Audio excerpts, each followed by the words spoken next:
Welcome to NFL Live. We got breaking news out of Arizona. Adam Schefter, what do you got? All right, Dan, moments ago, the Arizona Cardinals informed Kyler Murray that when the new league year begins, they intend to release him, barring a trade. He is guaranteed close to $37 million for this coming season, but he will be an unrestricted free agent. He can go where he wants. You could add Kyler Murray to the free agent pool. The Cardinals looked to find a trade partner in Indianapolis. There was not a team out there that was willing to make the deal. They informed him today that when the new league year begins next week, Kyler Murray will be released. All right, big news here to start NFL Live. And a big addition to our crew today, Chase Daniel, making his NFL Live debut. Chase, we're going to throw you right in here. What do you think of Arizona's decision and Kyler's future? Yeah, I love it. I think that this was going to happen eventually, right? That all signs were pointing to a release. But when you look at Kyler Murray and you really break down his tape, it's been really inconsistent, really year to year, game to game. There's been times, Graz and Shefty, that he's played like a top 5 quarterback, and he strings us along for 2 or 3 games, and all of a sudden it's the old Kyler Murray, right? And I think that when teams are looking at this, you got to look at it from a monetary perspective, is that they're going to get a really good deal, right? Because Kyler can go somewhere for the league minimum, which is about $1.3 million. The name and the team that comes to mind over and over again is the Minnesota Vikings, right? Kevin O'Connell, everything that they have, the stacked roster that they have, he is by far right now the best available free agent. He's the best available cut candidate, all these things, draftable guy. He would be my #1 target really on any of these quarterback needy teams. All right, we're going to have much more on this as the show goes along. This is big news of the day, but we knew there would be news today because just moments ago was the deadline for teams to designate franchise or transition tag players for this year. So, Adam Schefter, what's going on with the Colts and their big decision? Dan, the Indianapolis Colts have put the transition tag on Daniel Jones. In the history of tags, the transition tag has been used on a quarterback only twice. The Atlanta Falcons once used it on Jeff George, and now today the Colts have placed the transition tag on Daniel Jones. And what the transition tag is it saves them $6 million. He's allowed to sign an offer sheet with another team. They retain the ability to match that offer. However, they cannot tag Alec Pierce, who they still are trying to re-sign. They want to keep Pierce in Indianapolis with Daniel Jones, keep them together. Now that Jones has the tag, Pierce is slated to hit the free agent market. We'll see if Indianapolis can get anything done with him in advance to prevent him from becoming a free agent. And the New York Jets placed their franchise tag on running back Breece Hall, who would have had interest on the open market and now will be in New York on that franchise tag. It was placed on him today, the non-exclusive franchise tag, for over $14 million. They had trade interest in Hall last year. Again, right now they've decided to place him on a franchise tag. They still would like to try to sign him to a long-term deal. One player who did get to market today, Kenneth Walker, the Super Bowl MVP. Not often you get to see a Super Bowl MVP get to free agency the very next year. It happened with Desmond Howard. It happened with Dexter Jackson. It's happened seldom, but Kenneth Walker now is poised to become a free agent when free agency begins next week, as is the Bengals edge rusher Trey Hendrickson. The long, contentious feud between those two sides is over. Trey Hendrickson's allowed to become a free agent next week. He will test the market. He will be one of the most sought-after defensive players on the board, and we'll see where Trey Hendrickson winds up, and it won't be in Cincinnati with the Bengals. He's now moving on after not being tagged today. You know, Adam, former Bengals defensive coordinator Lou Anarumo now has that job in Indianapolis, so I'm going to watch that spot for Trey Hendrickson. But the reason I bring that up, Chase, is because I want to go back to the Colts and the decision to put the transition tag on Daniel Jones and potentially let Alec Pierce get to free agency, although they still have a few days to work out a deal and prevent that. What do you make of what the Colts did today? Well, I love it for the player and the team, Daniel Jones, right? You got to figure out where Pierce is going to go, but I imagine that they're going to try to get both of these guys. But when you look at Daniel Jones, right, the tape, especially when they started, is about where Daniel Jones's average per year should land, right? He's a 37, 38 position in football there, and that's Daniel Jones, so I do like it. Listen, the Colts are taking what they believe to be an educated, calculated gamble to keep Daniel Jones in Indianapolis by using the transition tag. They could have gone for the franchise tag. It would have cost them an additional $6 million. But now they have control because there is another team that can sign them to the offer sheet, but they will retain the ability to match any offer sheet that Daniel Jones signs by July 15th. That's the hope and goal still, to keep him under contract. Cardinals or the Browns or the Dolphins. So really the Colts are taking that calculated gamble by placing the more inexpensive transition tag on their starting quarterback. And of course, the reason it's a gamble is the difference between the transition tag and the franchise tag is you franchise a guy and somebody makes an offer sheet you don't want to match, you get 2 first-round picks. The transition tag, somebody makes an offer sheet you don't want to match, you don't get any picks, so that's the risk the Colts now run. I want to pivot, Chase, to Alec Pierce, who now stands to be an unrestricted free agent. Monday is the start of the legal tampering period. Next Wednesday is the start of the league year. Colts have between now and then to try and do a deal to keep him off the market. Why do you believe it's so important for them to do that? Well, the biggest reason is the fact that he can stretch the field vertically. Teams are in need of a wide receiver with the type of speed that Alec Pierce has. You look at his big play reel, and it is post, it is go. All these defenses nowadays, Graz and Sheffield, they're playing these 2-eye safety looks. So when you're in cover 2, you can run the football, yes, but you still need a speed guy on the outside. He's so valuable for that. Him and Daniel Jones had a really good connection. This is a huge deal for the Colts to try and keep Alec Pierce with Daniel Jones because of the camaraderie that they have. He can stretch the field. He's their go-to guy. Look, Dan, where have we seen before a team that was interested in trying to keep Daniel Jones and another offensive weapon in their fold? That was the New York Giants, and that was Daniel Jones and Saquon Barkley, a running back, a higher profile position than wide receiver in Indianapolis with Alec Pierce. But it's not altogether different. This team, Indianapolis, has 2 players it wants to keep. The Giants had 2 players they wanted to keep. They kept one. They kept Daniel Jones for a little while before moving on from him and lost Saquon Barkley to the Eagles. The Colts now are going to try to get long-term deals done with both players. There are no assurances that they will. And if you're Alec Pierce, why would you not take this to Monday and Tuesday to the tampering? England or Buffalo might be willing to offer.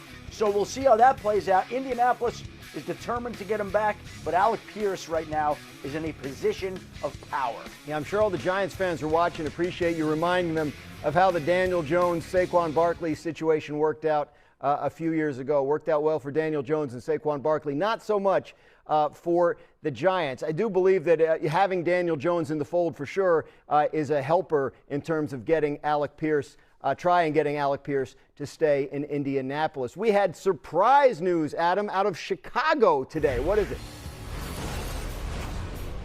This was a stunner. The Chicago Bears Pro Bowl center, 27-year-old Drew Dahlman, informed the team that he now plans to retire from the NFL. Played at Stanford, very smart. Does that sound familiar? Drew Dahlman's father played in the NFL. He's seen the effects that the game can have up close and personal, and after a certain amount of time, he just decided, after playing 4 years in Atlanta and in Chicago, that he's had enough playing football. Remember, he was one of Chicago's big free agent additions last offseason, along with Joe Thuney and Jonah Jackson, to fortify the Bears' offensive line. Now, the Bears have a gaping hole at center. They lose their Pro Bowl center. Ben Johnson's used to this in Detroit. The Lions lost Frank Ragnow to retirement. Now the Bears have lost Drew Dahlman to retirement. Not a simple spot to consider or to be in, considering that their left tackle spot and their left tackle Ozzie Trujillo ruptured his patella tendon in the playoffs So they are down some offensive linemen and need to find some upgrades in Chicago on a unit they upgraded last year. Chase, you played quarterback. I've always thought that the center-quarterback relationship is one of the closest and most unique in all of sports. How big a deal is this loss for Caleb Williams? Well, it's a huge deal. For one, he's the center, right? He's the guy who snaps you the football. But ultimately, at the line of scrimmage, when you watch the film and you really break it down, Drew Dalman was calling all the protections, whether it's the run game protection, whether it's the pass game protection. And it was really key in Caleb Williams' development. When Shefty, tweeted this out, I was in awe. I was completely flabbergasted and surprised because, when you are a quarterback, you'll have a certain comfort level with certain centers, how they see things, what we should go to, how they call. It just puts a little bit more on Caleb Williams' plate. They're without a Pro Bowl type guy, too. He's the leader of the big uglies up front, man. This is a massive, massive loss. Bears join the ranks of the teams out there looking for interior offensive line help this offseason. Could be a really good year to be a free agent guard or center. We are just getting started and the Jets have used the franchise tag on running back Breece Hall. He is one of the fastest backs in the NFL. According to NFL Next Gen stats, averaged 10.8 miles per hour at the line of scrimmage on rushes, the second fastest among players with at least 250 carries over the last 2 seasons. Only guy faster was Atlanta's Bijan Robinson. Breece Hall posted this on X after he was tagged. Quote, always been the type to bet on myself. Been working. See y'all soon. Chase, the Jets and Breece Hall had been working on a long-term deal. Presumably they will continue that work, but the franchise tag over $14 million. The transition tag would have been right around $11 million. Is this worth it for a running back? I think so. Look, he's one of 5 players since 2023 with 2,500 rushing yards and over 150 receptions. And I say that because he's a true 3-down back. We talk about positional value a lot with running backs, right? He can do it all. He can catch out of the backfield. He can run in between the tackles. He can protect on 3rd down. Meanwhile, he's only 24 years old. Yeah. I know there was a lot of talk about the transition tag, Graz, but he's worth that $14 million, and he's one of the Jets' best players. He's a productive player in the pass game. He's a leader. I'm in the business. I don't know about you guys, but I don't like to lose my best players. Look, the Jets have a lot of cap space. They have 5 first-round picks the next few years. So I love this pick a lot. You have to score points when you play offense, Graz, and this guy is a guy who helps you do that. That's an outstanding point about his age. You just don't see like 24-year-old free agents out there, so makes sense for the Jets to hold on to him. Might also tell us something about where this running back market is going. Adam, the Jets' bigger problem is who's going to hand the ball off to Breece Hall. What is their plan at quarterback? I think right now they're going to go into free agency and see who they can come up with. There are a whole lot of options out there right now, Dan, and I think that until they figure out what they're doing there, then they might not have clarity on Justin Fields, who remains on the roster. Everything is sort of up in the air right now with all the quarterbacks who are out there.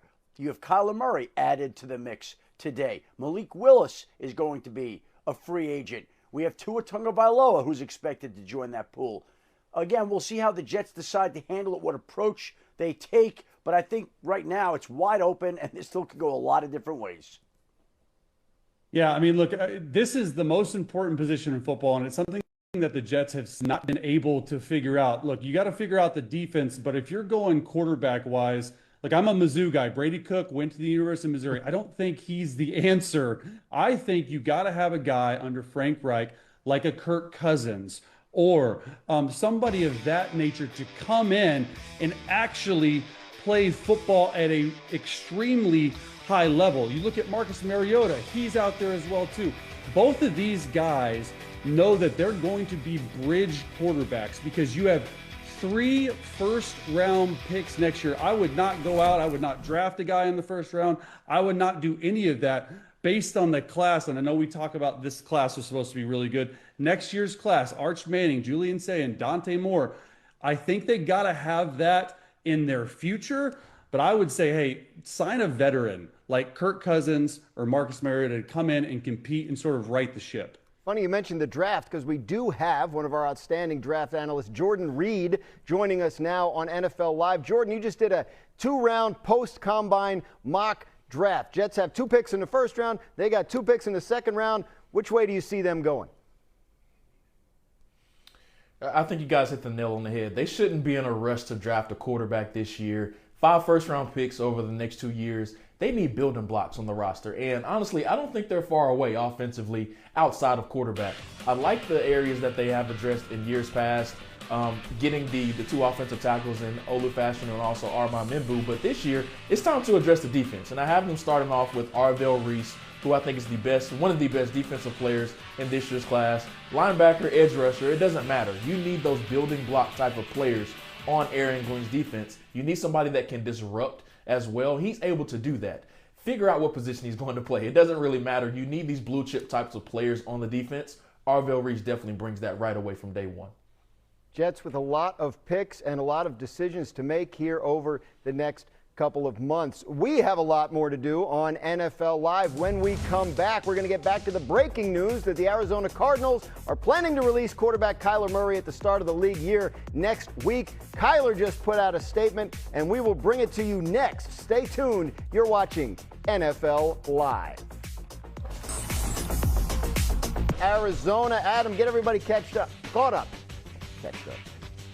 Well, the Arizona Cardinals informed Kyler Murray today that when the new league year begins next week, that they intend to release him if they cannot find a trade partner. That trade partner is not expected to materialize. They had conversations at the Combine.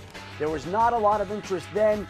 Kyler Murray is due $36.8 million in guaranteed money for the upcoming year. And that means that with that guaranteed money coming in, Arizona will play him this week or this year, and Kyler Murray can choose where he'd like to go and play at the number that he'd like to play at. So if he prefers to go to a team where he could back up a quarterback and be in a strong organization, that's his choice. If he wants to be a starter and make more money, he can do that. But Kyler Murray now is in the driver's seat. He is expected to have his freedom as of next Wednesday, 4 p.m. Eastern, when he will become a free agent and be allowed to strike a deal with another team, and he becomes the newest free agent quarterback available here, Dan. Of course, if he's still on the Arizona roster late next week, it would have had guaranteed money in 2027, so this move avoids that. Kyler Murray posted a goodbye to Arizona on X moments ago. He tweeted, quote, "To everyone that supported me and showed kindness to my family and I during my time in Arizona,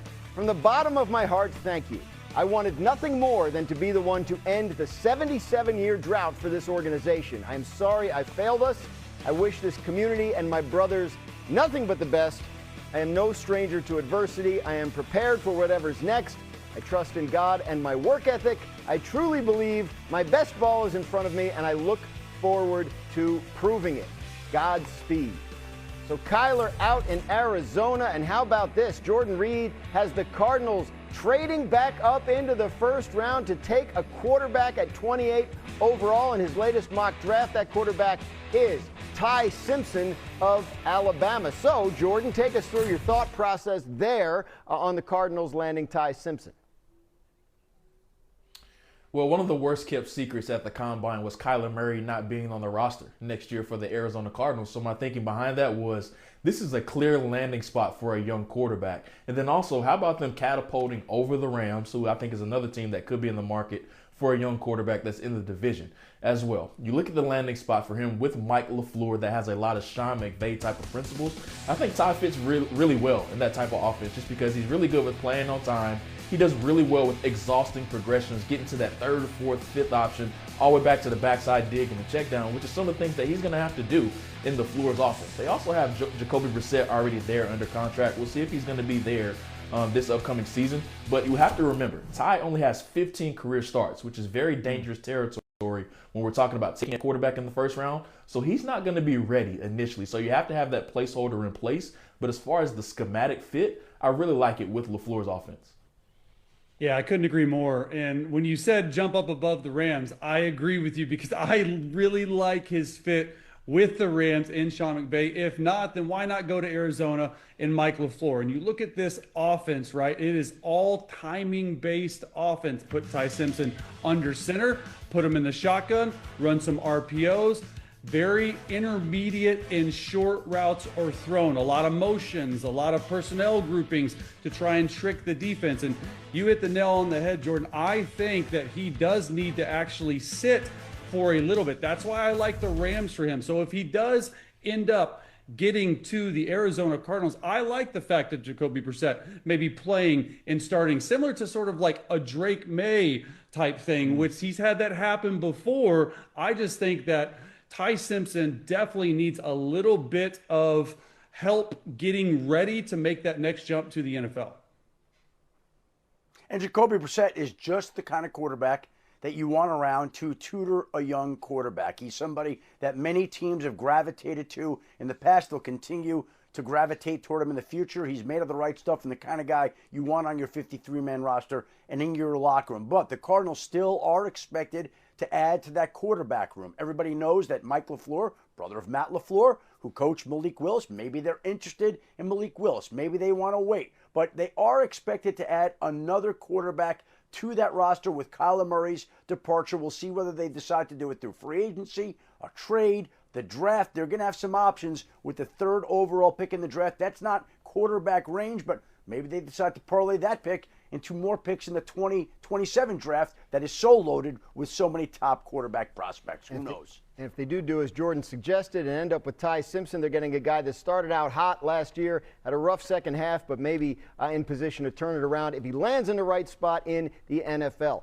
The deadline to put the franchise and transition tag on players passed about a half hour ago, so Adam Schefter, get everybody caught up with what happened, starting with the Jets and Breece Hall.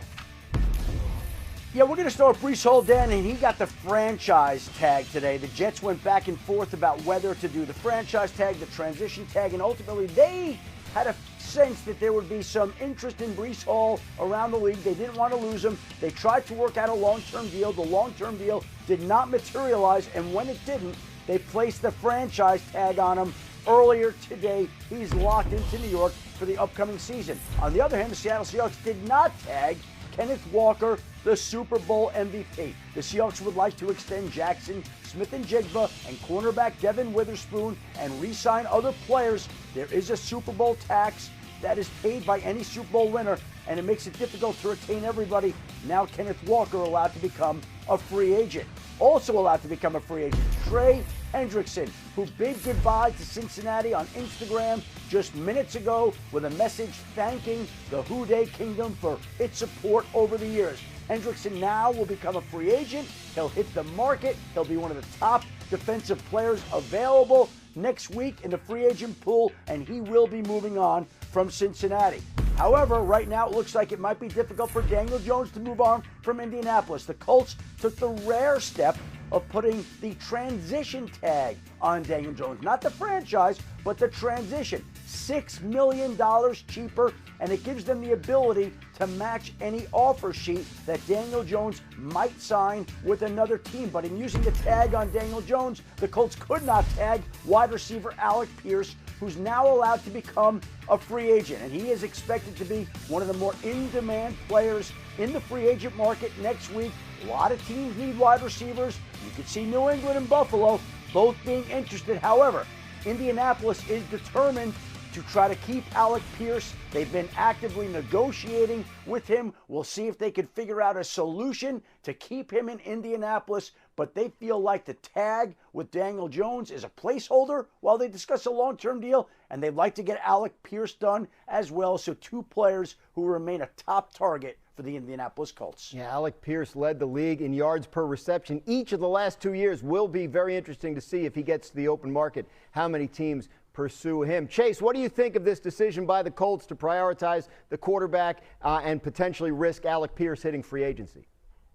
Well, look, I played quarterback, and you guys know the most important position in football is the quarterback, so I do like it. I think that they could probably get a deal done with Alec Pierce, but when you are prioritizing Daniel Jones, that says a lot about Vikings offense. And look, the first 7 or 8 games, Daniel Jones could not miss. He was the story. I know they lost 3 straight, but Daniel Jones was always worth an extension. I like the fact that it's a transition one because now the player can go out and try to figure out what the market is so the team, the Colts, don't have to overpay if you do put a franchise tag on them. Hey, Daniel, go out and see. The one team, though, guys, I would be extremely scared of is the Minnesota Vikings, who need a quarterback desperately. That's going to be interesting to actually figure out what happens there.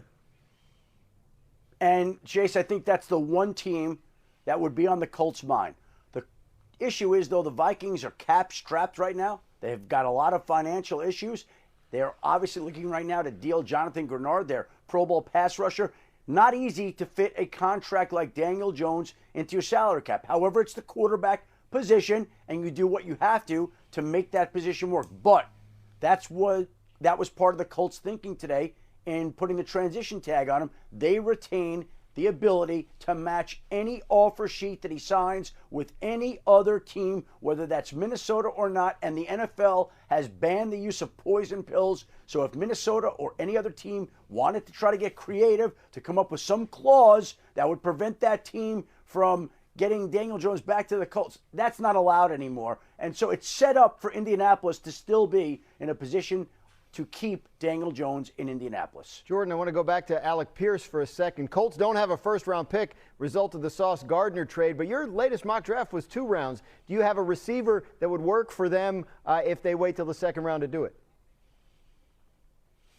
Yeah, I definitely think the great thing for the Colts this year and what their line of thinking is they actually have a set price. Maybe it's 25 to 28 million, but if it goes anything over that, I think they may get a bit priced out for that. But the great thing for them is this is a great draft for those big boundary X receivers that can get vertical down the field. I'm thinking of a Chris Brazile out of Tennessee. He's one name that definitely comes to mind. Ted Hurst out of Georgia State is another name that comes to mind. But also Malachi Fields out of Notre Dame. I definitely think he slots well into this offense as well. So I definitely think the Colts have a set price that they're willing to go to. But also Chris Ballard's line of thinking could be that this is a great draft to replace Alec Pierce, especially if they want to get that big X vertical receiver that can play on the boundary and get vertical.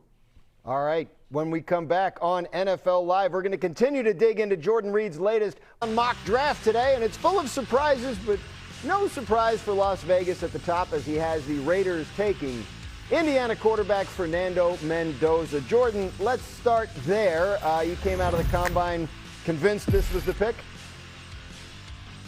Yeah, I mean, it makes complete sense just because they need a quarterback in Las Vegas right now. But also Fernando Mendoza, I think he is the best in this year's class. Resiliency is one word I would use to describe him just because think of all the big-time moments that he was able to overcome in this year's season. The big moment going into Oregon, the big hit against Ohio State, and then also the big hits that he took in the national title game against Miami. Those are the big moments that he was able to overcome, Chase. Yeah, I mean, this is a no-brainer for me whatsoever. We know Fernando Mendoza is going #1 overall. I believe him and Clint Kubiak will be an excellent team. Get him under center. He was 98% in the shotgun at college. That's something you have to watch, but the fit between Kubiak and Mendoza makes a lot of sense, a lot of shifts, a lot of motions. Mendoza's easily the smartest quarterback out there in this class. I like that pick. All right, after Mendoza at 1, Jordan's got defensive players going with each of the next 4 picks. You got Arvell Reese going to the Jets at 2. Tell us what you were thinking with the Cardinals at 3. Yeah, guys, we're going to see a lot of defensive players come off of the board very quickly. And I have Texas Tech defensive end David Bailey going at #3 overall to Arizona. They need that defensive building block opposite of Josh Sweat. I think both of them fit really well together in that 3-4 scheme that they employ out there. So I really like what he adds to that defense. I think it would be a great pairing just because of the explosiveness that he brings to the table. 14.5 sacks. He was one of the most disruptive defensive players in the entire country this past season. Moving on to the Tennessee Titans, I go with Ruben Bain, the defensive end out of Miami. A pillar piece that Mario Cristobal just talks about emphatically during his time there. Yes, I know the arms came in at sub 31 inches, but I don't care. Everybody knew that he already had short arms, and he still was able to go out and be one of the most productive defensive players in the entire country. Everybody knew that he was one of the best players on the defense, and he still, if you think about it, John Harbaugh loves somebody in the middle of that defense, going back to his days Jordan, I love the pick. I love the combine they have, but what about the offense? We need help offensively. The offensive line was the 8th worst in terms of pressure percentage last year, and the Giants receivers only caught 9 touchdowns. Get somebody else outside of Malik Neighbors, maybe a Lemon, a Tyson, a Carnell Tate, one of those guys. Look, I get it. You're building defense, but your weakness on your team is offensively. You have to score points in the NFC East, and you have to go get a playmaker for Jackson Dart, in my opinion. Speaking of offense and playmakers, Jordan has the Saints taking Notre Dame running back Jeremiah Love at number 8. Love compared himself to someone the Saints know well last week. Take a listen. I would say my best comparison would be Alvin Kamara. I would say him. He's the most complete back that I've seen. Can do a little bit of everything. Can make plays when you need him to. So definitely him. Well, it's a lot coming together. Laura's wearing Saints colors in that interview. Jordan, what do you think about Love and the Saints? Why do you like that fit?